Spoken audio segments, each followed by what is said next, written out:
Hello बच्चों, कैसे हो। मैं रमेश चौधरी स्वागत करता हूं आप सभी का किरोसा एकेडमी के इस यूट्यूब चैनल पर।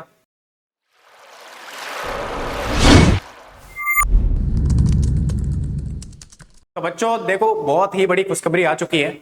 जो भी बच्चे नर्सिंग, पैरामेडिकल, बीपीटी और जो डी फार्मा और बी फार्मा की तैयारी कर रहे हैं, उन बच्चों के लिए अभी आरयूएच ने एक ही एग्जाम कंडक्ट करवाना शुरू कर दिया है, जिसे अपन CUET या common undergraduate entrance test बोलते हैं।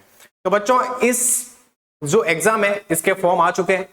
आज के दिन फॉर्म आया बच्चों। कहाँ पे है, साइट पर, कौन सी साइट पर फॉर्म मिलेंगे आपको, फॉर्म को किस तरह से फिल करना है, क्या गाइडलाइन है और क्या नया सिलेबस आरयूएचएस ने ज्वाइन किया है ना कौन सा सिलेबस लेके ये आरयूएचएस, किस तरह से बच्चों को तैयारी करनी है, ये सारी चीजें अपन इस वीडियो के अंदर डिटेल में देखने वाले हैं बच्चों। ठीक है बच्चों, तो सबसे पहले अपन देखते हैं कि फॉर्म कहां पर आया है, किस साइट पर आया है। तो जो आरयूएचएस की जो ऑफिशियल वेबसाइट है, जिसके ऊपर आज इंफॉर्मेशन आ गई है, मिलेगी कहां पर, RUHS जो raj.org है, ये अपने को गूगल में सर्च करनी है साइट।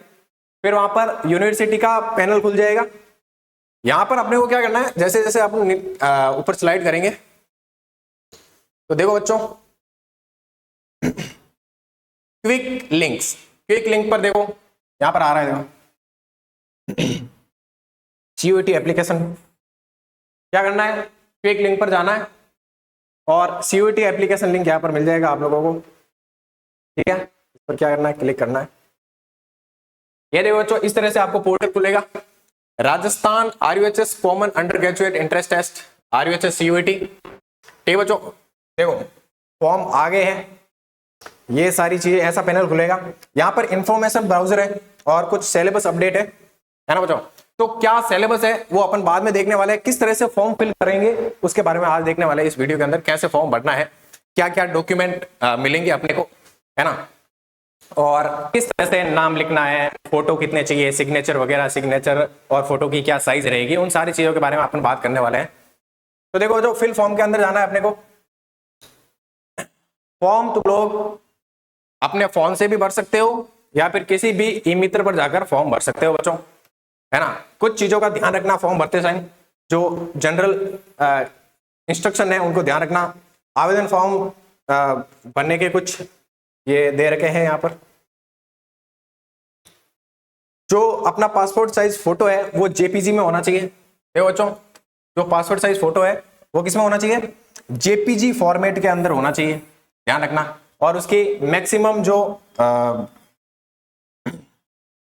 अपलोड करने की कैपेसिटी है वो 350 KB के आसपास की फोटो की साइज होनी चाहिए। ठीक है, सिग्नेचर और फोटो की, जो सिग्नेचर है उसकी कितनी है, फोटो JPG की 150 KB है, और इसी तरह से पासवर्ड आकार का फोटो है जो 3.5 सेंटीमीटर। और ये देखो, ये सारी की सारी दे रखी है ना, कितना इसकी विड्थ होनी चाहिए, जो भी है ये सारी चीजें एकदम फिक्स इतनी ही होनी चाहिए, तभी अपलोड हो पाएगी, वरना नहीं होगी। तो ध्यान रखना है इनका, वरना फॉर्म रिजेक्ट हो जाएगा बच्चों। ठीक है, सिग्नेचर वगैरह सारा दे रखा है यहाँ पर, अच्छे से पढ़ के जाना। और किसी के नाम में अननेसेसरी के नाम ऐड नहीं करने अपने को, जैसे कि मिस्टर, मिसेज, कुमारी, है ना, श्री वगैरह, अननेसेसरी के नाम ऐड नहीं करने। जो नाम अपने 12th और 10th की जो बोर्ड की मार्कशीट है उसके ऊपर जो भी नाम है वो ही नाम यहाँ पर भरना है। फालतू के इधर ऊपर नीचे आगे पीछे कोई भी नाम फालतू का नहीं लिखना है। यदि ऐसा किया तो जब आप डॉक्यूमेंट को वेरिफिकेशन करेंगे, जब आप 11th और 12th की मार्कशीट अपलोड करेंगे, तो उस टाइम आपका फॉर्म रिजेक्ट होने के चांसेस बढ़ जाएंगे, है ना। तो ऐसी गलतियां मत करना। तो मिस्टर और मिसेज वाले ये नाम, यदि आपके 12th के जो मार्कशीट है, 10th की जो मार्कशीट है उसके अंदर है तो ही रखना। और क्या है बच्चों, माता पिता का नाम का प्रयोग, ये देखो इनके अंदर देखो, माता पिता के नाम में भी ये फालतू के अननेसेसरी वर्ड नहीं यूज करने। यदि 12th बोर्ड के अंदर यदि है, 12th और 11th जो 12th और 10th बोर्ड की जो मार्कशीट है उसके अंदर यदि आपके नाम है तो वो तभी ही अप्लाई करना, वरना नहीं करना है। जो 10th और 12th बोर्ड के अंदर जो मार्कशीट के अंदर जो नाम है माता पिता के और अपने, वो ही यहाँ पर अपलोड करना है, फालतू के नाम अपलोड नहीं करना है। स्वयं का मोबाइल नंबर ही डालें, क्योंकि मोबाइल नंबर पर क्या है, OTP आएंगे, एप्लीकेशन नंबर आएंगे, फॉर्म का प्रिंट आउट किस तरह से निकालेंगे, ये सारी चीजें मोबाइल नंबर पर ही आएंगे। तो अपना खुद का ही मोबाइल नंबर डाले ताकि एकदम अपडेटेड रहे, है ना। कोई भी चीज आए तो उसका अपडेट अपने को सबसे पहले मिल जाए। ठीक है बच्चों, और भुगतान के लिए आगे बढ़ने से पहले पूर्व कंसर्न में अच्छी तरह से जांच लें और बाद में ही बदलाव की अनुमति दी जाएगी। ठीक बच्चों, ये तो कुछ जनरल इंस्ट्रक्शन हो गया जिनको अपने को फॉलो करना है। अब देखो किस तरह से फॉर्म भरना है। देखो बच्चों, फॉर्म भरते हुए बहुत ही सावधानी बरतना है ना। फॉर्म ऊपर नीचे हो गया तो फिर आगे काउंसलिंग में दिक्कत आ सकती है ना। वैसे तो अपन करेक्शन का भी टाइम आता है, फॉर्म को करेक्शन का टाइम देते हैं, लेकिन पहली बार में अच्छे से ही भरना आपने है ना। फालतू में परेशान नहीं होना क्योंकि टाइम ही कम बचा है, अपने को प्रिपरेशन भी करनी है। एग्जाम फॉर्म में यदि अपने ऊपर नीचे कर दिया तो फिर जो पढ़ने का माहौल है वो खराब हो जाएगा है ना। तो अपने को फॉर्म अच्छे से भर रहा है। देखो यहाँ पर अपना फुल नेम लिखना है। ये जो भी नेम है ये अपने 10th बोर्ड की जो मार्कशीट है उसके हिसाब से लिखना है ना।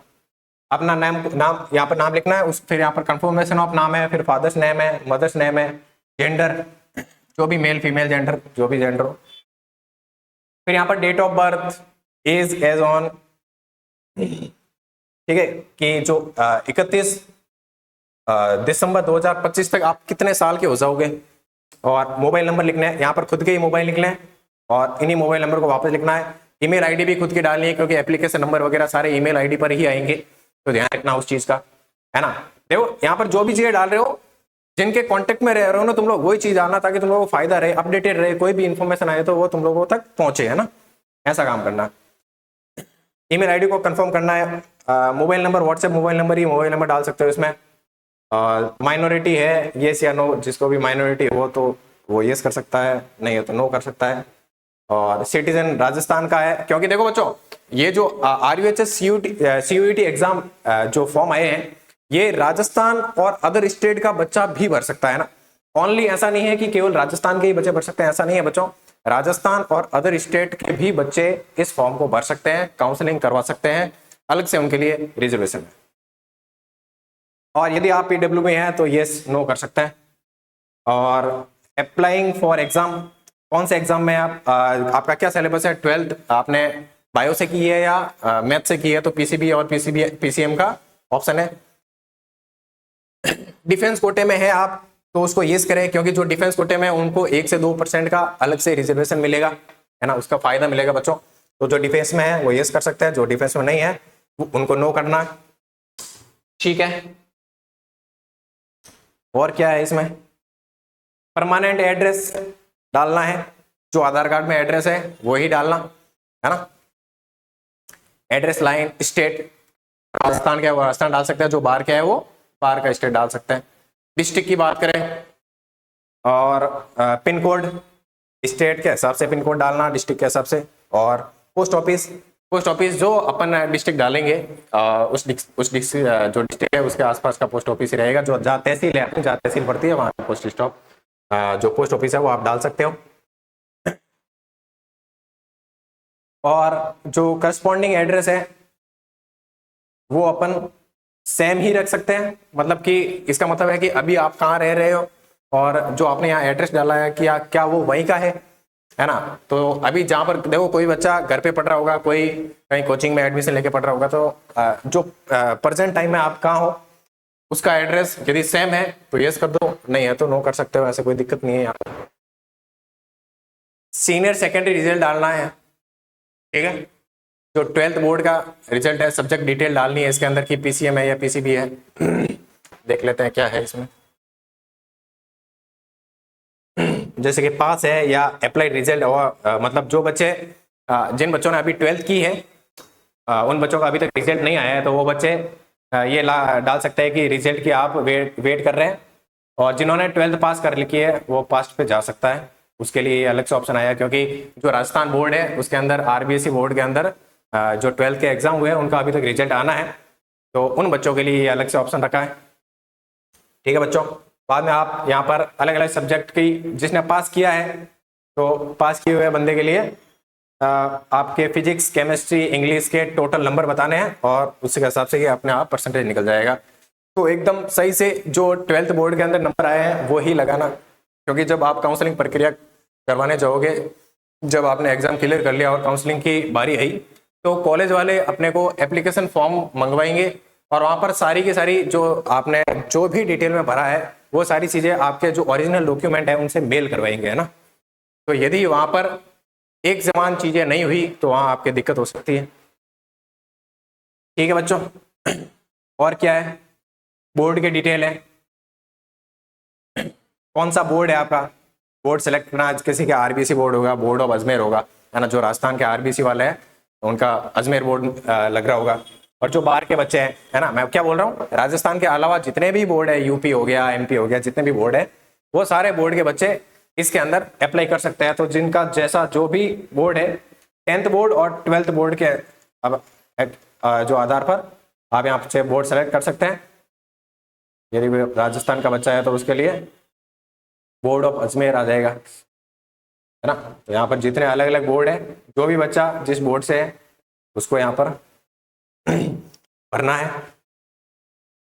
फिर रोल नंबर डालने हैं 12th के, और किस ईयर में पास की है, सीजीपीए है या परसेंटेज है ना, कितने सीजीपीए आए हैं, कितने मार्क्स मैक्सिमम मार्क है, और आपने कितने प्राप्त किए हैं, परसेंटेज वगैरह, ये सारा अपने आप बन के आ जाएगा, है ना। तो यहाँ पर सारी चीजें एकदम अच्छे से डालनी है बच्चों, ठीक है। सेकेंडरी और सीनियर सेकेंडरी डिटेल है ये सारी की सारी, 10th और 12th के बारे में इंफॉर्मेशन डालनी है। तो देखो ये है फॉर्म भरने का तरीका, है ना, किस तरह से फॉर्म भरना है। यहाँ पर 10th और 12th के आपने कौन से बोर्ड से 10th 12th की, 12th के रोल नंबर डालने हैं, किस ईयर में पास की, और ये जो सीजीपीए वगैरह है, क्या आपके सीजीपीए में है, जिसके सीजीपीए में है, जो ये सीबीएसई बोर्ड वाले हैं उनके लिए सीजीपीए होता है, आरबीएसई में परसेंटेज आता है। तो सीजीपीए वाले यहाँ येस करेंगे तो अर्न सीजीपीए या कितने सीजीपीए आपके बन रहे हैं वो डालना है, और यदि जिनके सीजीपीए नहीं है तो उनको मार्क डालेंगे, है ना। तो मैक्सिमम मार्क्स कितने होते हैं, मतलब 12th बोर्ड की बात करें तो 600 मैक्सिमम मार्क्स होते हैं, उसमें से आपने कितने प्राप्त किए उसके हिसाब से यहाँ परसेंटेज आएगा। और यहाँ पर आप नंबर ऑफ अटेम्प्ट दे बात करनी है कि कितने आपने अटेम्प्ट दिए, मतलब 12th में आप फेल हुए हो या पहले साल में ही पास हो चुके हैं, तो उस हिसाब से कि जो जिसने जो फेल नहीं हुआ सीधे निकला है तो वो एक फर्स्ट अटेम्प्ट की बात हो जाएगी, उसमें वहाँ पर उसको फर्स्ट भरना है, ठीक है बच्चों। तो ये इस तरह से अपने को फॉर्म भरना है ना। ये एक अलग से ऑप्शन है, जिन बच्चों को अभी तक 12th का एग्जाम नहीं हुआ उन बच्चों के लिए अलग से ऑप्शन आया है ना। जो पास है उनके लिए तो ये भरना पड़ेगा, जो पास नहीं है उनके लिए अलग से ऑप्शन है।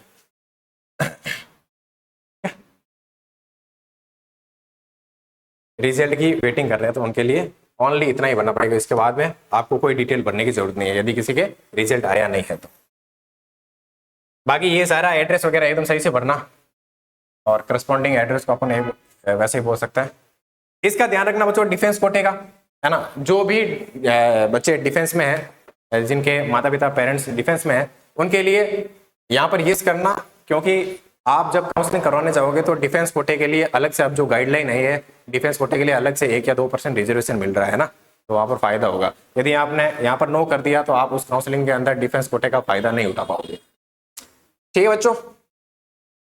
तो इस तरह से अपने को नाम वगैरह अच्छे से देख के फिर भरना है, मोबाइल नंबर अपने ही लिखना है, और राजस्थान से बाहर के सिटीजन है उनको बाहर का भरना है, और जो राजस्थान के हैं उनको यहाँ पर यस करना है, बेनिफाइड सिटीजन ऑफ राजस्थान यस, यदि बाहर के हैं तो उनको नो।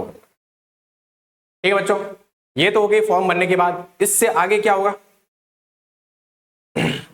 फॉर्म भरने के बाद में जाना है अपने को नेक्स्ट पे। नेक्स्ट पे जाने पर क्या क्या मिलेगा आपको, फिर आएगा फोटो और सिग्नेचर का ऑप्शन, है ना।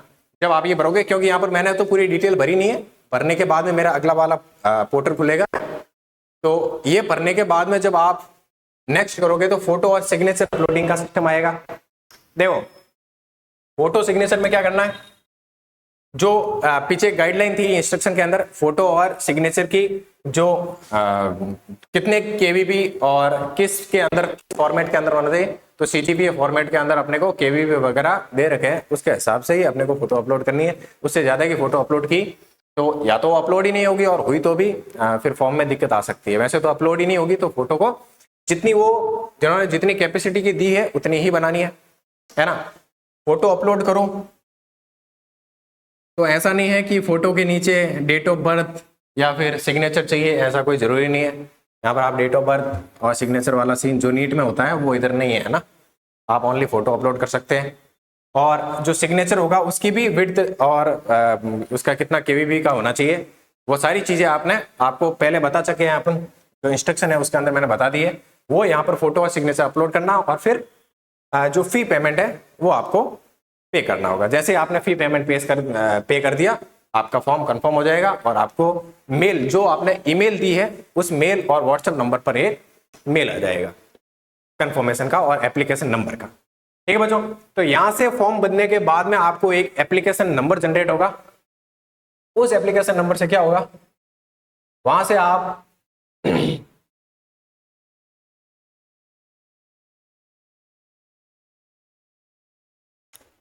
जो फॉर्म है उसका प्रिंट निकाल सकते हैं ना।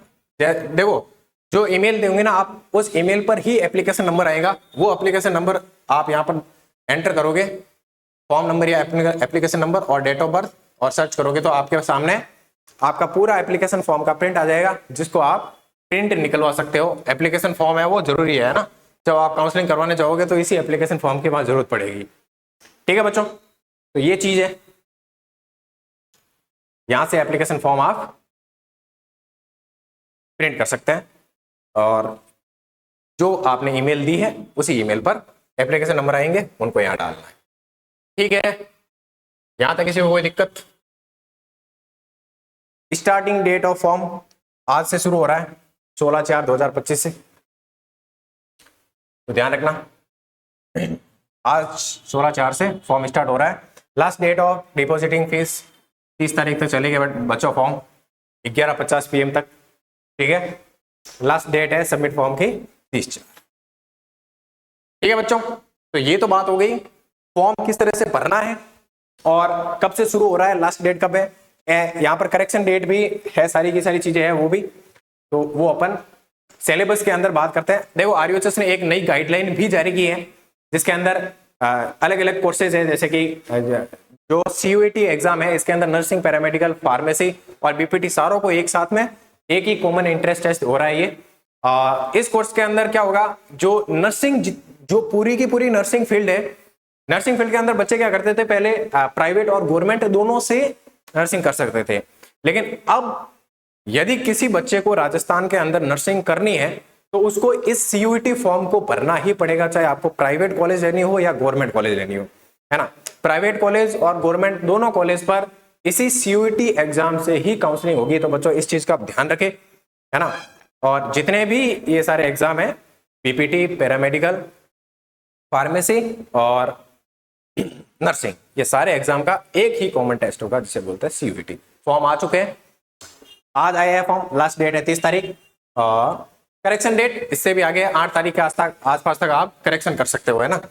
और 15 तारीख के आसपास आपके एडमिट कार्ड आ जाएंगे और 27-28 तारीख के आसपास आपके एग्जाम होने की संभावना बता रहे हैं। ठीक है बच्चों, तो इस तरह से फॉर्म भरना है।